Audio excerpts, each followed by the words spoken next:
Toubib sera une application web qui mettra à disposition des professionnels de santé des services sécurisés et chiffrés de visioconférence, de messagerie instantanée et de partage des documents. Toubib permettra aussi pour les patients de prendre des rendez-vous médicaux dans un cadre éthique et loin des GAFAM. Une réflexion autour de l'interfaçage avec le nouvel espace numérique national est également en cours.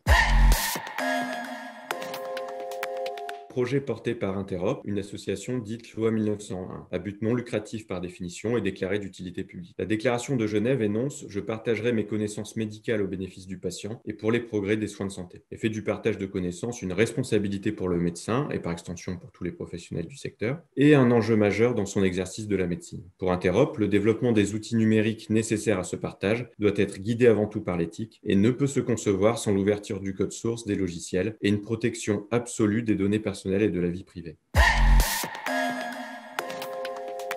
Plusieurs éléments pourraient participer au développement de l'ESS dans le secteur de l'e-santé. Le premier serait un plaidoyer visant les politiques publiques, parce qu'en effet, le secteur de l'e-santé est en pleine croissance pour les grandes entreprises du numérique. Nous pensons que ce secteur doit échapper à la logique marchande. Pour cela, il faut convaincre les hôpitaux qu'il ne suffit pas d'acheter une solution clé en main, un industriel, pour qu'elle fonctionne. Il faut avant tout qu'elle soit développée en lien avec les futurs utilisateurs et par un éditeur intéressé par un autre objectif que le profit à court terme. Alors c'est vrai que le logiciel libre, contrairement au logiciel propriétaire, souvent livré clé en main, nécessite quelques connaissances techniques à l'installation, notamment afin d'en améliorer la personnalisation de son interface. Avec l'application Toubib, Interop veut prouver par l'exemple que cela n'est pas une fatalité. Enfin, Interop a créé un réseau d'acteurs du soin pour fonctionner horizontalement. L'enjeu est de renforcer la protection des données en évitant de les concentrer en un seul lieu pour diminuer le risque d'attaque informatique.